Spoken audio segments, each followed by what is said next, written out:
Good morning. It is Monday, December 8th. Are you ready? 17 days to Christmas.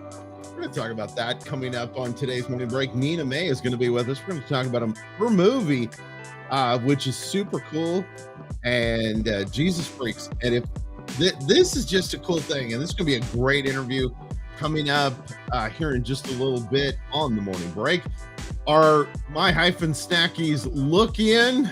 We are in Chicago for our look in today from My-Snackies.com. Use the promo code ATV10 when you order. Remember to tell them how much you appreciate them being a sponsor here. Looks a little cold. Looks a lot cold in Chicago. Hey, it's cold here in Ohio. So we had more snow. You gotta love that. But here's the thing. Everybody here, if you live somewhere where there's snow, you always want to have snow for the holiday. I mean, we all do. That you want that white Christmas, right? I mean, we all want a white Christmas. Our long range forecast. So we got snow right now. Literally, we had to like shovel our way out this morning. We literally are not going to have, they're predicting now it's going to warm up and stay warm until after Christmas.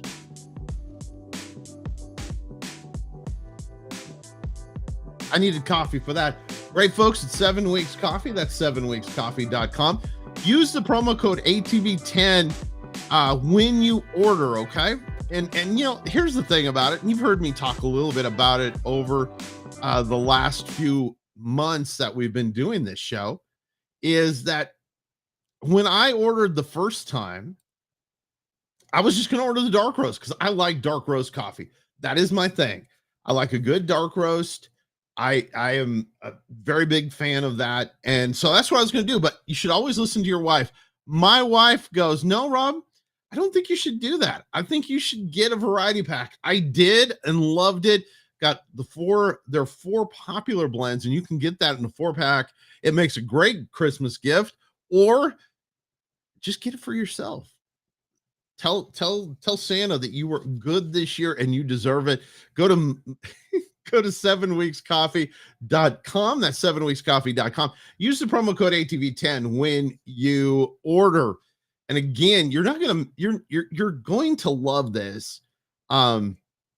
It's just incredible coffee. It's small batch. If you've never been a part of a small batch coffee before or ever had it before, you don't know what you're missing out on. It is fantastic. It makes my day every day. I use creamer. You wouldn't have to. That's how good and rich their coffee is. It is so amazing that it's great coffee. And I do, like yesterday afternoon, my wife and I was working and my wife was decorating, and I was getting coffee and I didn't even think about it that I was getting coffee and not putting any creamer in it. I didn't. And that's just how good the coffee is. It's 7weekscoffee.com.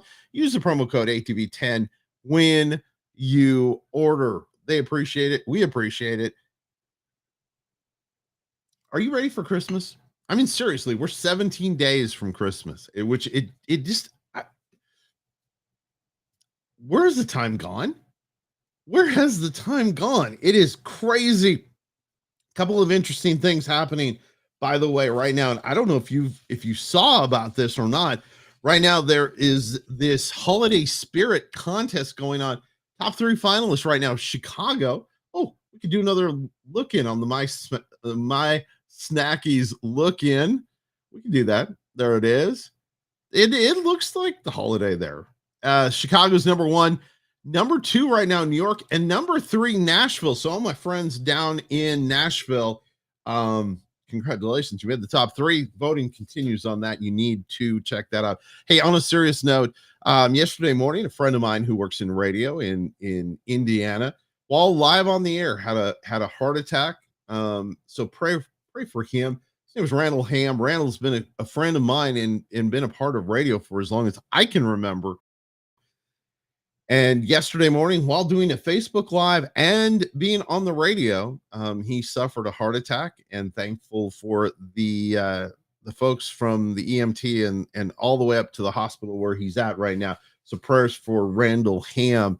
Um, Man, that's tough to see. It's tougher to see something like that um happen live on Facebook. Now I didn't see it, and I don't recommend going back and looking at it. But we're praying for you, Randall, praying for your health and your family. Get better soon. He actually won the radio award for the magazine that I own. So that's how long I've known Randall. And so get better, buddy. And we are all praying for you. And like I said, you ready for the holidays? A couple other things that are happening. And have you noticed this? There is a serious shortage right now in staff for the holidays. Usually a lot of people get extra jobs during the holidays. And so there's for retail and stuff, there's always that fill in. But unfortunately, this year, hiring, it's been tough to find people to fill those positions. So that's what's going on. So if you've had longer lines, we did on Saturday. It was crazy. That's why you should order online. In fact, when we come back after this commercial, which you should order from, Nina May is going to be with us. We're going to talk about her movie after this. Behind every precious life, there was a choice. Behind every family moment, behind every special memory, there was a choice. A life of joy. A life that is beautifully and wonderfully made. At 7 Weeks Coffee, we are funding the pro-life movement, one cup at a time. Will you let your coffee serve a greater purpose?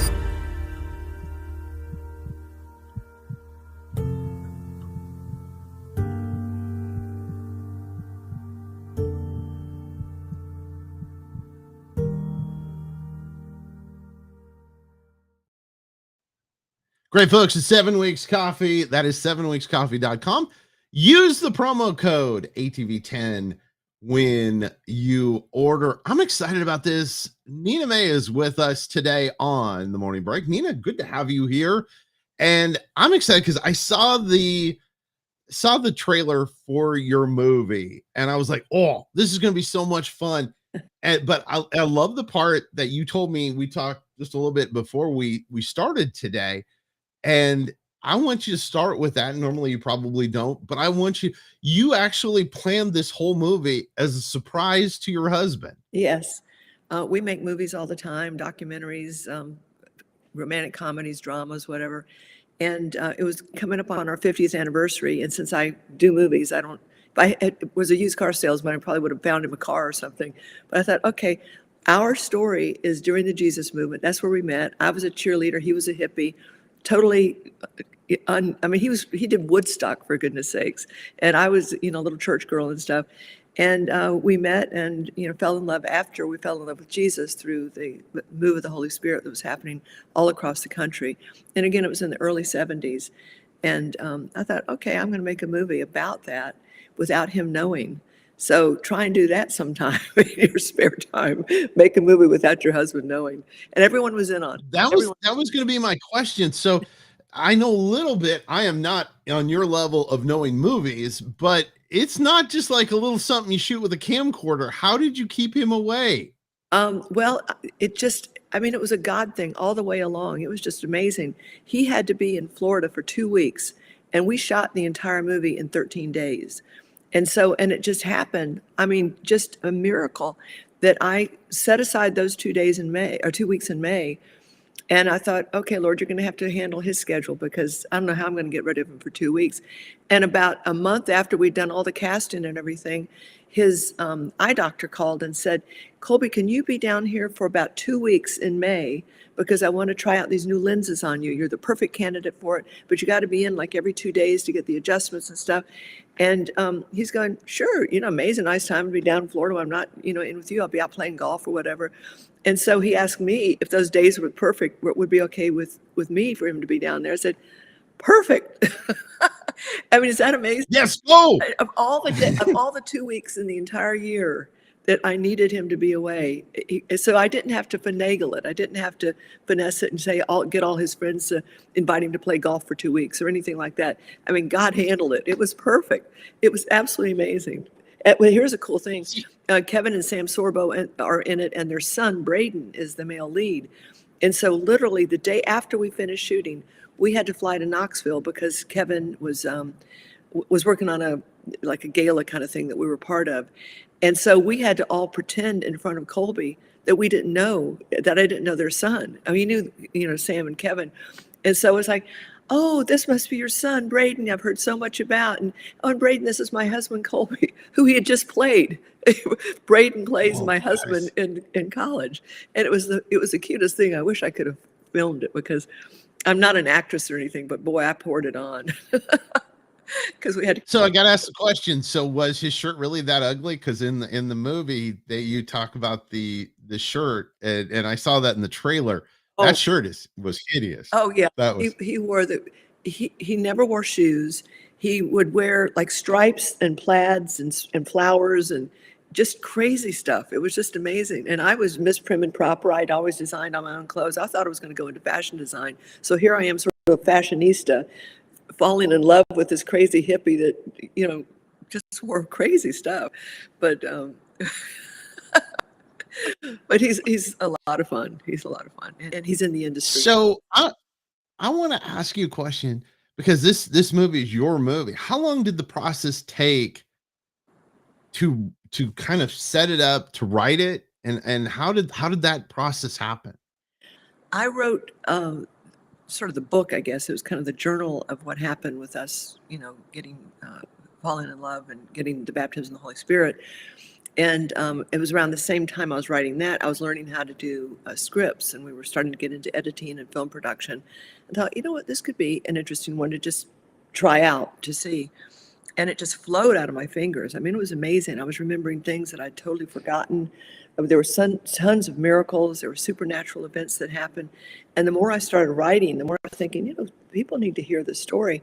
But the thing that really was the trigger for it was that I just happened to be in the area. I'm not going to say what church. I'm not even going to say what town or anything like that, because I don't want people who may have known about it or been involved about it, I don't want them to be hurt or anything. But anyway, I was in this town, and I drove past the church. It's kind of in the opening scene. 95% of what you see in the movie is true. And so I rode past this church and said, that's got to be the church. And I went in, and there was the janitor or whatever was there.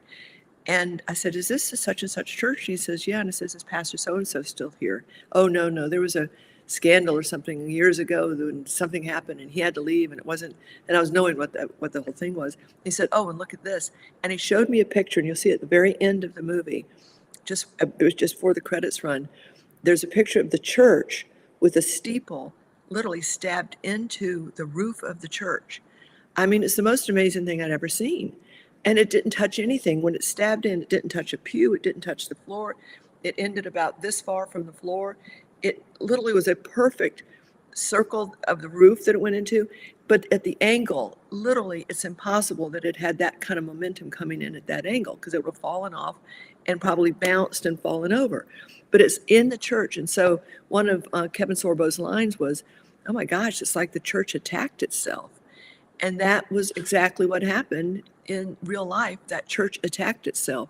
Those that were embracing the power of the Holy Spirit and the move of the Holy Spirit that was going across the nation, and those that were set in their old ways and were threatened by this new move of God. And it was a spiritual battle. I mean, an amazing spiritual battle. And so the young girl, Joni, was a summer missionary, and she was really trying, that was me, huh? And but the character's named Joni, and Josh is my husband, but his name is Colby. And so all the stuff that you see in there, all the conflicts and all the throwdowns, basically, and the challenges of the pastor and calling her on the carpet, and all of that stuff really, really happened. And it reached a sort of a boiling point. And then I was kicked out of the church. And it was interesting because when I was kicked out of the church, it was miraculous. It was one of those supernatural things that I can't even really explain, but he told me to get the H out of the church, not wanted there, and you and your kind, get out of here, blah, blah, blah. And I remember it was the deacons that were there, about 20 of them. They were all there and doing that kind of thing. And before I left, I turned and I said, I just want you to know I love you all and I forgive you. And as soon as I said that, I felt just this peace come over me. And I really did. I felt amazing love for them. I can't even describe it. It was God's love. And I walked out of the office. It was the pastor's office. I walked out and I walked through the door. And this is what's so hard to explain. I walked through the door and I felt myself like being lifted up. I mean, literally like about 10 feet off the ground. And I looked over, I didn't know what was going on because the kids were now gathered outside. And I looked out and I could see on the left side and the right side, my arms were stretched out like on the cross. But there was no pain. It wasn't like I was being nailed to the cross. It's just I was in the cross formation. And I'm having this conversation with the kids and they're wanting to know what happened. And as I'm talking to them, I'm sort of looking down at them like I'm from this high position, but they're talking to me. We're at eye level. So I was in two dimensions simultaneously. I was in the worldly dimension, but I was in the spiritual dimension at the same time. But only I could see the spiritual dimension. And I was kind of embarrassed going, I wonder how long I'm going to be up here. And the next thing I know, I see Colby, who in the movie is called Josh. His name is Josh. He's running around the church and he's like Joshua at Jericho and ran around the church. So he'd gotten there exactly at the time that I needed him. And the Lord had told him like an hour and a half before that, and this is in the movie too, I got to go. What do you mean you got to? I don't know. The Lord tells me I got to get to Joni. She needs me. And so that was before cell phones. That was before internet. That was before anything. He literally had to get in the car and drive to the church to find out what was going on. So he ends that seventh lap just as I'm lowering down off the cross. So we were able to embrace at that point. It was so magical. Not magical. Magic's not the right word, but you know what I'm saying. It was so supernatural, I guess is the best way to say it. And things like that happened the entire time that we had accepted Christ and got baptized in the Holy Spirit. And we were seeing miracles all the time. We expected them, totally expected them. I still do. I expect miracles all the time. And we get them. It's very cool. I think so that's a great point. It's not about the movie, but I think we as Christians, a lot of times we don't look for miracles and we need to start expecting them. Exactly. A pastor friend of mine says we don't have miracles happening a lot of times because the church as a whole isn't looking for them. Yeah, that's exactly. Or expecting them. I expect it. Yeah. I've got this thing with God. I say, listen, your word is true. And if you say, ask in my name, you shall receive, or by his stripes we are healed. I mean, I throw it back at him. I say, you said that, I accept it as truth. So let's come on, let's play. Let's do it. And I've got this necklace on. This happened just the other day in New York. We were checking out of a hotel and this is like my favorite necklace. I wear it all the time. It's like an Omega chain kind of thing. And I couldn't find it anywhere. I mean, we tore that room upside down. I said, Colby, I remember taking it off right here. And he said, well, do you think someone came in? And I said, no, I don't feel that. I just don't know where it is. And so we're all packed up. We're ready to go. We're pulling our luggage. And I just felt the Lord say, go check behind that pillow. A pillow on a chair that no one sat on. No one was even there. The necklace had nowhere beside it. But it was the only place in the room I had not checked. And I thought, okay, I got nothing to lose. We better hurry. We're going to get the train down back to D.C. Sure enough, I pulled the cushion back, and there it was. There was the necklace. I'm going, how did it get on this side of the room? How did it get? And I really believe it was God testing my faith, because I said, Lord, I know you're going to show it to me before I leave this room, because I do not want to have to go down to the front desk and report a missing necklace. I just do not want to do that, because I know it wasn't stolen. I just know it. And so it was like just literally like 3 feet from getting to the door. And, once you shut the door, it's locked and you're gone and done. And I don't know why I felt led to do that. And this was just like 2 days ago, a miracle. So, but yeah, see, I love that kind of stuff. I love that kind of stuff because that's the way I am. And my conversations when I'm praying are not, some people would probably think I was a little out there because I talk to God just like he is my friend. He's been, I grew up as a pastor's kid. Yeah. I grew up with faith, and people will be like, so that's how you pray? And I'm like, yeah, it's like, hey, you know the problem, You know, we, Yeah. we had quite a discussion, a prayer discussion a few weeks ago when I was dealing with something business related. And I said, God, you know what's happening here. And I can't do anything to fix this. This has to be you. And here's what you say. And I love what you said because it's so important. And I think as Christians, we really need to emphasize this is saying back the words of Jesus. It's clearly in the Bible what the promises are. And we can just go, and my wife and I now have been doing, I think it's 140 days. Um, we've been doing the prayer of Jabez every day, Okay. every day. And we do it. And then we write down all of our blessings.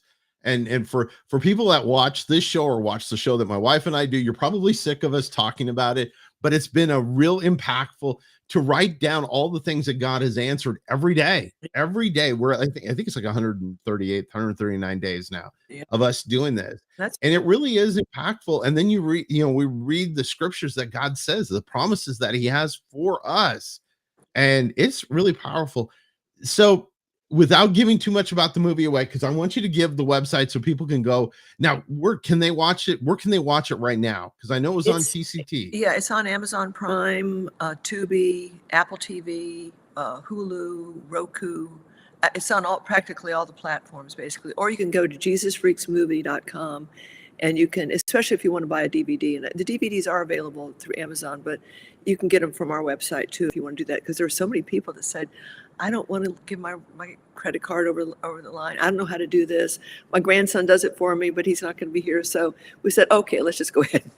Let's just make some DVDs. And honestly, I give them out all the time, kind of as calling cards. There it is. It's just kind of shiny. Which is so cool. I don't know who did your art. Whoever that was, please pay them. You did it? Yeah, I'm an artist. So here's the. Oh, it was so cool. I love the vibe. I was like, because I'm not an artist. I come from a very talented family of artistic things. And I grew up like going to the Walker Institute and going to all these places to see art, but I can't draw a straight line. I mean, to save my life with a ruler. Well, and you apply a lot of artistic elements to making a movie. And so I really feel that the Lord gave me that ability so that I could transfer it into movie making, which I feel is my calling now, basically.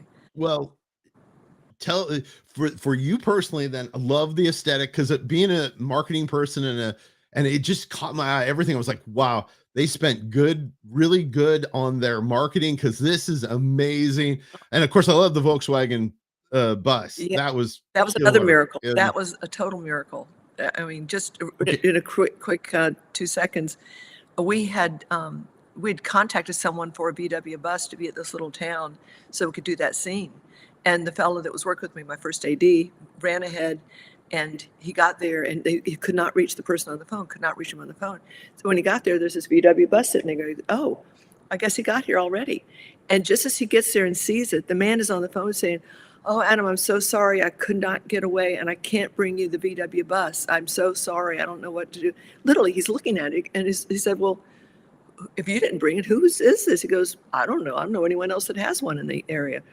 So he's going, and it's a tiny little town. And it was right across the street from a pizza place. And he's looking around, he can't see anyone. So he goes to the pizza place and he says, excuse me, who owns the VW bus right across the street? And this man said, it's mine. And he told him what we're doing. Can we use it in this film and everything? If he had not been there, and we didn't move it 1 inch. It was exactly where we needed it. It was amazing. And the sheriff had already gotten there and he was in the car. And the other fellow was lined up with the Mustang. You got to see the trailer, the scene that I'm talking about. And everything was ready to go. And we didn't have any time to spare. So it's like God set the scene up for us. We didn't have to do anything. We just basically said action and it all just happened. It was amazing. It was amazing. That is so cool. See, it's everything. I think when people start watching where God is working and really, really noticing in their daily life, I love this. Nina, we didn't really get to talk about everything because we just had fun talking. I'd love to have you back on again. Oh, absolutely. And really get a chance to talk about some other stuff that you've got going on. One just really quick final thing before we have to run. If somebody's out there saying, I want to start working in Christian films, what would your advice be? Just go ahead and do it. Just start. I mean, you can start with your cell phone. The key thing is you need to know how to do editing because you can film everything great in the world. Then if you don't have an editor or you don't know how to edit, then it's wasted time. So I would get into and DaVinci is the newest one that everyone's using. You got Adobe, DaVinci, Final Cut Pro. There are a lot of them. We know all of them. We use all of them. I'd start with one, get used to the editing, and then that'll show you literally what shots that you want to do. Just start small and post them on YouTube, send notices out, and one thing leads to another, leads to another. We started with documentaries and short documentaries. Actually, we had a TV show, then we did the documentaries, then we did series, then we did the movies, and on and on. But I would say just do it. I didn't go to a film school. I didn't have any training on it. I just had, it's like an eye for a movie or something. Maybe writing that script kind of made me think, okay, this is pretty simple. But I've learned so much since then. And when we do our movies, it's on-the-job training for interns. So we wanted to find undiscovered talent in front of and behind the camera. And we've jump-started a lot of careers with Renaissance Women Productions. And a lot of them, almost all the kids that we've worked with are now in production full-time. So we're spreading the word within the Christian community and secular community that we've got some really good, talented kids. So you can find out more about Jesus Freaks, the movie, at JesusFreaksMovie.com. And that also takes you back to Renaissance Women Productions and First Lady. That's a really cute romantic comedy with Corbin Burnson and Nancy Stafford and Stacey Dash, and it's really great. Beyond the Mask with Aaron Burns was one of the very first ones I helped work on. And so Life Fine Tune won the International Family Film Festival in Hollywood, and so we've been doing some fun things. You've been doing awesome stuff. Hey, listen, we appreciate you so very much for being with us. Hey, stick around for just a minute after we get out of this break. And I would love to talk to you just a little bit more about having you back on. See, this is what we do right live on the air. We make sure we get our guests lined up. But hey, Nina May has been with us on today's edition. Another great day.